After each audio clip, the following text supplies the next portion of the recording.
dans un petit village niché au creux de collines rouges de champs de manioc. Vivait un garçon nommé Kofi, sa peau avait la couleur de la nuit profonde, et ses yeux, grands et clairs, brillaient comme la lune après la pluie. Sa mère, Amina, lui avait donné la vie avant de s'en aller. Son père, le chef Ndongo, l'avait élevé seul pendant quelques années, avec tout l'amour qu'un père peut offrir. Puis, un jour, il prit une nouvelle épouse, Maegaeur Zana, une femme d'un village voisin. Sa beauté était louée de tout, on disait qu'elle avait l'éclat du bois neuf, mais son cœur, lui, était aussi sec que la terre pendant la saison sèche. Au début, une paix fragile régnait dans la maison du chef. Maegaeur Zana parlait avec douceur à son mari, elle souriait aux anciens du village. Et tout le monde pensait que la chaleur d'une mère était enfin revenue au foyer. Mais cette illusion se brisa dès la naissance de ses propres enfants. Du jour au lendemain, Kofi devint une ombre dans sa propre maison. Pendant que ses frères et sœurs dormaient paisiblement sur des nattes propres. Lui était relégué près du foyer, dormant entre la fumée et la poussière. Il ne mangeait qu'après tout le monde, se contentant des restes froids abandonnés au fond de la marmite. Et s'il lui arrivait de sourire, de rire un peu trop fort, le visage de Maegaeur Zana se durcissait. Elle murmurait, d'une voix glaciale, un orphelin ne rit pas avant ses aînés. Son père, le chef Ndongo, semblait aveugle à sa souffrance. Noyé sous le poids des palabres du village, de ses responsabilités de chef, il ne voyait rien. Ou peut-être, au fond de lui, ne voulait-il pas voir, pour préserver une paix de façade. Kofi grandissait ainsi, silencieux et discret comme un arbre qu'on oublie d'arroser. Mais au fond de ses yeux, une petite flamme refusait de s'éteindre. C'était la lumière de ceux qui endurent sans laisser la haine empoisonner leur cœur. Pour s'évader, il se réfugiait sous le grand manguier près de la rivière, où il racontait des histoires aux plus jeunes enfants du village. Ses contes parlaient d'oiseaux, ailes brisées qui réapprenaient à voler malgré le vent, ou de fleurs tenaces qui parvenaient à pousser à travers les pierres les plus dures. Parfois, en inventant ces récits, des larmes silencieuses coulaient sur ses joues, mais personne ne s'en apercevait. Un matin, une ombre plus sombre encore s'abattit sur la concession.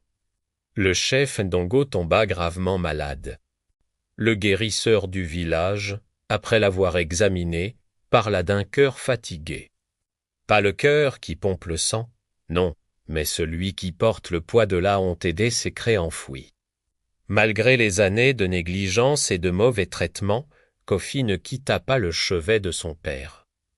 Il veillait sur lui apportait de l'eau fraîche, allait cueillir les feuilles pour les remèdes et passait chaque nuit au pied de son lit, espérant un signe, une parole.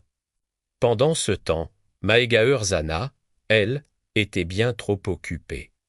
Elle préparait avec soin le mariage de sa fille aînée, indifférente à l'homme qui se mourait à quelques pas d'elle. Une nuit, alors que la fièvre consumait le chef, il appela d'une voix faible, à peine un murmure, « Où est Kofi ?» J'ai des mots à lui dire avant que le vent ne m'emporte. Mais Maegaeur Zana, qui se tenait à la porte, répondit d'une voix séchée sans appel, « Il dort dehors, ce n'est pas ton fils. » Puis, elle referma la porte, scellant le destin de son mari. Le chef Ndongo mourut cette nuit-là, emportant avec lui les mots qu'il voulait tant dire à l'enfant qu'il avait toujours aimé, même en secret.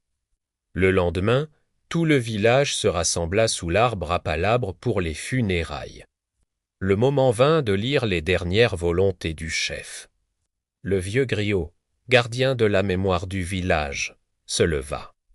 Sa voix puissante et grave résonna dans le silence. Le chef Ndongo m'a confié ses dernières paroles.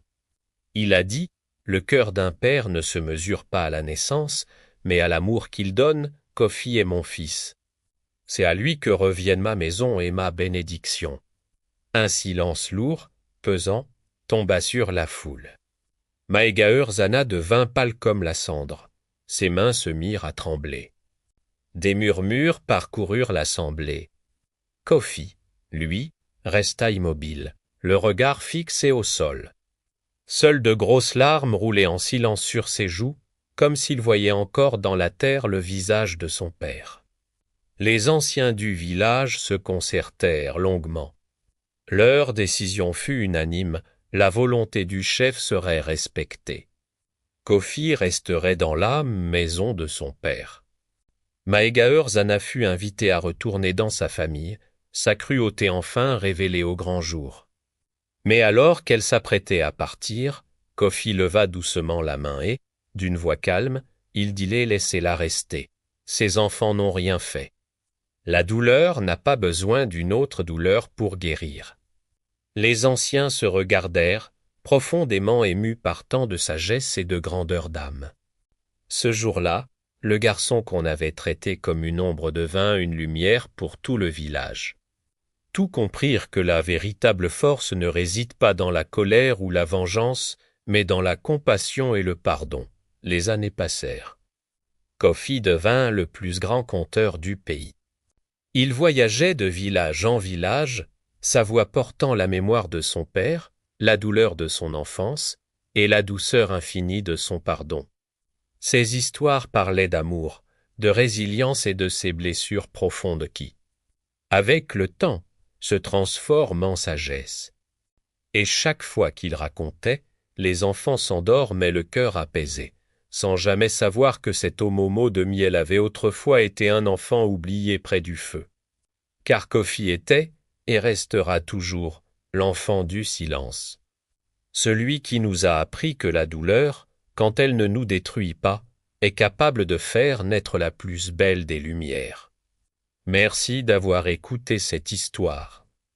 Si elle vous a touché, n'hésitez pas à laisser un commentaire, à vous abonner à la chaîne et à la partager pour que la lumière de Kofi continue de briller. À très bientôt pour un nouveau récit.